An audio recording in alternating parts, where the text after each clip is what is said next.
ഇൻഡസ്ട്രിക്കകത്ത് എന്നെ എന്തോ വലിയൊരു വഴക്കാളിയായിട്ടാണ് വച്ചിരിക്കുന്നത്. എനിക്ക് വിഷമം തോന്നിയിട്ടുണ്ട്.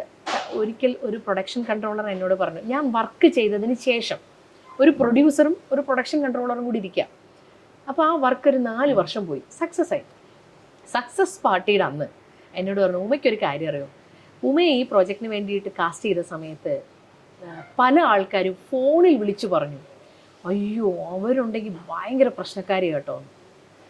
അപ്പോൾ ആ പ്രൊഡ്യൂസർ പറഞ്ഞു, ആ പ്രശ്നക്കാരികളെ മാനേജ് ചെയ്യാനുള്ള കപ്പാസിറ്റി എനിക്കുണ്ട്. പുള്ളി എന്നെ വച്ചു. 4 വർഷം അദ്ദേഹത്തിനോട് വർക്ക് ചെയ്തു. ഒരു പ്രശ്നം എന്നിൽ നിന്ന് അദ്ദേഹത്തിന് ഉണ്ടായിട്ടില്ല. എൻ്റെ എല്ലാ കാര്യങ്ങളിലും അദ്ദേഹവും ആ കുടുംബവും വന്നു ചേർന്നിട്ടുമുണ്ട്. അപ്പോൾ ആ സക്സസ് പാർട്ടിയുടെ അന്ന് അദ്ദേഹം പറഞ്ഞു, ഇതുപോലെയാണ് ഉമ്മ ഓരോ മനുഷ്യരെ പറ്റിയും പറയണത്. ഞാൻ പറഞ്ഞു, സാർ എനിക്കതിന് വിഷമമില്ല സാർ. കാരണം എന്നെ തെറ്റിദ്ധരിക്കേണ്ടവർ തെറ്റിദ്ധരിച്ചുകൊണ്ടേയിരിക്കും.